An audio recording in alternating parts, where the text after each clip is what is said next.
Hi there, Starshaped here. Welcome to another Warcraft cast. This game features the blue orc Knoff going Farseer first with the 2-burrow tech against the purple undead player Drum and Bass, aka Edo, the German undead player, who's opening what looks like a Ted Fiend build, but with Edo you never really know. He has his own way of playing the game. He has his own builds. I know against human, he often skips the shop, and I'm wondering if he might be doing this in this game as well. He seems to value skipping the shop to get a faster tech. So it's a kind of a strange build order here because we do see a lot of ghouls despite seeing the graveyard, and 2 ziggurats. So it's not a Ted Fiend build, it's not really a pure ghoul build either, and there is no shop, so maybe we'll see cannibalize, I'm not really sure. Meanwhile, the Farseer Grunt combination is just starting to creep. And there has been no scouting so far from either of these players, which is kind of odd since there's a 2-burrow tech. You'd think that Knoff would be scouting, but no, not even with a wolf. So probably that means he wants to be aggressive. He'll just kill his one camp and then go be aggressive, which will double his scouting. And meanwhile, Edo just creeping with ghouls and the Death Knight, so no skeletons, no shop, and tech-wise, they're about the same, which usually for Undead would mean that the Undead is teching pretty quickly. And we do have the first Fiend on the way, so this means we have 5 ghouls on wood before the first Fiend, and there is no cold tower here. You might take severe damage from the harass here. The base is walled off, which is great against the Blade Master, but against these Farseer wolves can create some problems because only ghouls will be able to defend here. Meanwhile, the Farseer and Grunt being annoying by just right-clicking the Death Knight, so kind of spreading damage, spreading the attention required from Edo to react. Keeping the wolves alive quite well as well. Denying any experience by summoning new ones is always a good move by the orc. Both players have that clause of attack from the creeps, which I'd say is better on the Farseer. Not really that important on the Death Knight for now, but later when you get the Lich and the Orb, the more claws the better. And the Edo being very patient here, a bit scared of further harass, but the tech is almost done. The cold tower is up, so he moves out to start creeping, or continue creeping. Meanwhile, Knoff taking the center of the map. Both this Goblin Merchant and this Marketplace are going to be highly contested in any game on Echo Isles. They're kind of the only shared creep camp, so to speak, where no side really has closer distance to them. Very easy to creep with grunts. Those berserkers die in a matter of seconds. This Mauler doesn't really drop anything too good. Punishment potion, that's fine, but just getting the experience, perhaps picking up a dust, but Knoff did not choose to do that. Meanwhile, Edo just creeping his expansion.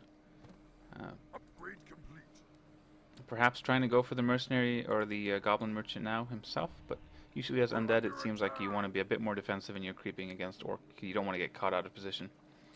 So he's a bit more worried in his movement than the orc player. Knoff just continuing to creep. We do see a peon heading down, so it looks like it's going to be a tier 2 expansion here. We do see Shadowhunter second, and no tech structures so far. Meanwhile, from Edo's point of view, we have the Lich coming out. A Tomb of Relics finally. So Tomb of Relics not completed until the tier 2 tech, which is very unusual. And a Acolyte. So it looks like perhaps he wants to expand as well, or he just wants a safety Acolyte in case there's future harass.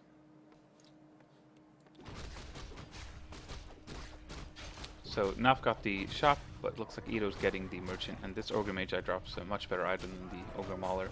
Scroll the Beast, which is actually going to be really good if there's no Dispel, which a lot of the times with these tier 2 expansion builds, you just get that one bestiary, maybe you'll get a second bestiary later, but it looks like with this build you usually focus on just getting grunts and headhunters and raiders and kodos, and don't really get that spirit link. So first engagement potentially here. Do see Hex on a Fiend, which will force a fight. Frost Armor comes just in time though, keeps this Fiend alive. Level 2 nuke, level 2 coil is going to keep that alive as well, despite the chain lightning used. We do have level 2 wolves instead of level 2 chain lightning. Chainlightning did get buffed, but these wolves, until there's Dispel, I mean, they're going to do a whole lot of damage against those fiends. And he's actually choosing to, instead of save his own fiend, he decides to kill a grunt with the claw there, which is interesting. Does have mana to save this. Nope. Just trading fiends for grunts. I've never really seen that before. But I'm sure he has his reasons. We do have the tier 3 tech behind this. So no expansion. Yeah, it looks like this Acolyte was just made to create the Sacrificial Pit and then become a Shade. So you get some nice scouting, and if we know Edo at all, we know that he likes to play Frost Wyrms. I think his normal build against Orc is to get double boneyards. We might very well see double boneyards at tier 3 to get a lot of Frost Wyrms. Not really sure how that's going to work out against this tier 2 expansion. Knoff is going to have quite a bit of time to macro and get a big army. So it's going to be pretty much like quantity against quality in some sense. Knoff being very aggressive with this creeping here. Probably is fine to do it as well. I mean, he traded 2 grunts for 2 fiends, and he knows that his opponent isn't really at tier 3 just yet, as far as he knows. And with that Hex, you're pretty safe at either engaging a fight or getting away. It's a pretty nice play here by Knoff, utilizing the Farseer. Utilizing the strengths of the Farseer before he kind of falls off, like if there's a destroyer. But like I said, if Edo does his kind of standard for him build, then there won't be any destroyers, so these wolves are just going to be a constant issue. So if we look at Knoff's base here, still just 1 bestiary, 1 barracks, and the war mills. This is pretty standard when you go for that tier 2 expansion. Headhunters, Kodos, Raiders, and obviously on Equads you get those mercenaries as well. So we have the Berserker, could have some Maulers added, and we do have the Berserker strength on the grunts as well. No upgrades so far, but armor is on the way, and that's going to affect both the grunts and the Raiders, and the Headhunters. Finally, we have the orb here for Edo, and yeah, he is stacking the Lich with the claws and the gloves. Perhaps he'll pass over the circle as well, but that's good on both heroes. And looking at Edo's base, we do have that double boneyard, which I've seen him play that quite a few times in the past. Sometimes it works really well, sometimes it looks like it just doesn't do anything. But a lot of the times I think people will underestimate how powerful this actually is. Like those Frost Wyrms, plus the Carapace upgrades, as well as Frost Armor, they're going to be very, very healthy. I mean, they're going to have incredibly high effective hit points. And I think, especially as Orc, you might be tempted to just go as many bats as possible, but that might be a mistake. Because justifying the means just isn't going to be that efficient against those Wyrms. And Knoff breaking upkeep very quickly. I think this is the right call. Putting down that expansion is a bit of a risk. It's kind of greedy. So as soon as you can, you just want to go above 50 to make sure you can hold any potential push. And I mean, most Undead players at this point would probably be pushing with triple hero and orb and like 1 destroyer. Just going for really fast timing. So breaking right away makes sense. Getting more Berserkers. I'm just going to switch to Knoff's view. He is scouting with a wolf. We'll see if he actually sees the double boneyard here and if he reacts to it. Sees 1 boneyard. So he sees 1 boneyard, no slaughterhouse. I'm not sure if he's aware if this is Edo. I'm not sure if he's played against him before. But either way, I mean, just getting that 1 boneyard in the worm is a big commitment. So definitely just adding more piercing is the key here. I mean, we do have 2 Berserkers, we have Headhunters, we have Coda with the aura. 5 Wind Riders as well. Gonna be very nice. It's a great way to deal with clumping issues. To make sure that your entire army can attack at once. And all of this piercing damage obviously going to be great against the worm, the light armor. So I'm curious what third hero we're going to see here for Edo. He has the 1 armor upgrade, he has 1 worm, 2 worms, bringing a lot of ghouls here. The They have Frenzy as well with the Dark Ranger there. It's a pretty standard hero combination. And looking at this army, it's a pretty standard army except for these very unusual worms. Knoff now sees the double worm. I'm just going to pause real quick here. We have 70 supply here for Knoff, very out of position. And we have 56 for Edo, in a great position here with those ghouls being able to immediately attack headhunters. There is a town portal. There's double scroll of healing on Knoff. There is the scroll of the beast on Edo as well, and there's no dispel on either side, so Roar and Wolves are going to be in the fight for as long as they can. And I'm curious to see who reacts first here by either taking the fight or getting out. Looks like the fight's just getting engaged. Everything being focused on the worm here for Knoff. Coil being used effectively on the worm as well. We do have webs, so these wyverns aren't as mobile as they could be. The scroll of the beast has been popped, which is amazing. The ghouls are being micro to target the raiders, do extra damage against them. Chain lightning being used level 4 here for the Farseer, so we're going to have level 2 chain lightning. Plus 26 on these worms. Coil's being focused purely on these worms to keep them alive. Edo's not really caring too much about his fiends, he just wants to keep those worms alive. And it looks like he's having difficulties here. There was a hex used on the worm, which is very smart as well. It's pretty much taking one worm out of the fight, and there's no way to remove it. One worm does go down here. Level 4 on the Shadowhunter. Edo is quite out-leveled, but there's a lot of skeletons here. I mean, this Dark Ranger with the Dark Arrow, creating so many skeletons along with the Rod of Necromancy. One ghoul has been devoured, actually, so not even a fiend. And we see how long this hex lasts on this worm. That's a huge boost for Knoff here. I'd really love to see Edo somehow get a destroyer into this army just to remove that hex and just to remove the wolves. But somehow, I mean, despite being 20 plus supply below his opponent, Edo did kind of win that fight. I'm just going to pause real quick again to check the supply. We have 48 for Knoff. He was up to 70 before, and 44 for Edo. So, I mean, Edo is kind of the clear winner of that fight. And we really do see the power of the worms. And we do see more worms on the way, but Edo does have quite some wood issues here, so he will probably have to rebuild. He is rebuilding ghouls. He cannot replace his worms as quickly as he would want. And meanwhile, these peons are just becoming more and more skeletons here.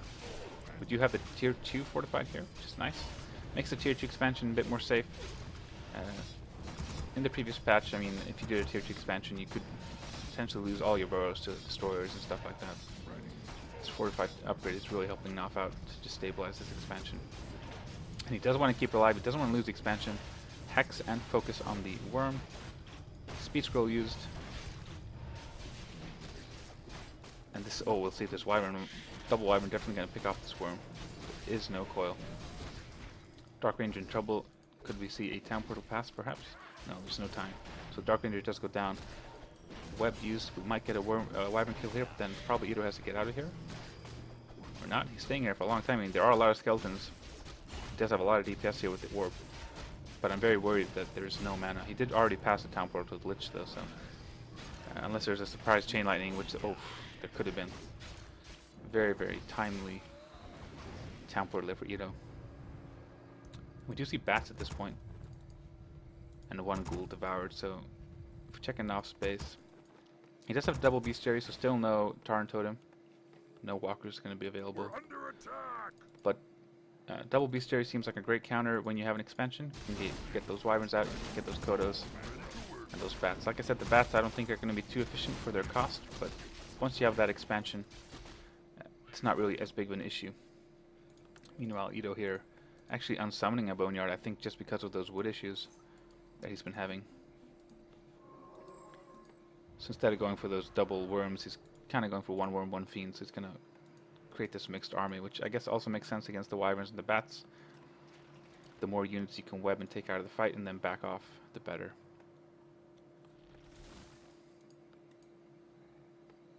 And yeah, Edo just turn on Fog of War. He's just kind of chilling in his base, waiting for his hero to get back. He'll probably go quickly above 50, like as soon as he can, he'll go up to 60 and go for another push. We do have that Shade. Shade scouts the bats and the wyverns. Make sure that the expansion is, in fact, still running. And I mean, there is a ticking clock for Edo right now, and there has been ever since that expansion started. He cannot win if the game drags on too much. And we do have actually these level 3 wolves here, the invisibles, shadow wolves. And like I said, we have no destroyers. We haven't had a single statue or even a slaughterhouse built this game, so these wolves, with the critical strike, I mean, they're going to do a whole lot of damage. They're going to be excellent scouting for Knoff as well. Let the killing begin. So we have 61 supply for Knoff, 50 still for Edo. Didn't rebuy a town portal, so this is still very much a desperate push. He just didn't want to wait. He didn't want to wait for 60, he's just going right away, but he is breaking behind it with 1 Wyrm. Still that 1 armor upgrade and the frost armor, so 6 armor effectively on these Wyrms, along with potential coils to keep them alive. So 62 against 57, here we go. Nice web manually used on the bats here. The means have been justified, but like I said, I mean, they're not doing that much damage, those explosions. A lot more damage is coming from the piercing and the chain lightning here. 1 Wyrm is going down. Wyverns are being focused with the fiends and the hero. And they're dying really fast as well, but I mean, and these Wyrms are staying alive with the frost armor and the coil. But these wolves, man, I mean, they're just dishing out so much damage against these fiends, and these fiends are so important to actually being able to win this fight by webbing the air units. Really, the lack of Dispel or Devour here from the Undead is really being noticed at this point. It looks like at this point there's no real way to come back. Death Knight gets hexed. This hex lasts for a very long time. A nice surround, actually. There might be Death Pact. Actually, this Shadow Runner has to run away. Has to pop a heal score just to stay alive, and we will see if the silence runs off. Has to use the Immunity Potion to break the silence, but it doesn't have a mana to actually cast Heal Wave. But the Lich goes down. Death Knight does not have mana for a coil, so he cannot kill the Shadow Hunter. Instead, there's a counter hex here. Death Knight goes down, and it looks like it's going to be GG any second here. Desperately trying to get that Shadow Hunter just to get something, but no. GG from Edo called.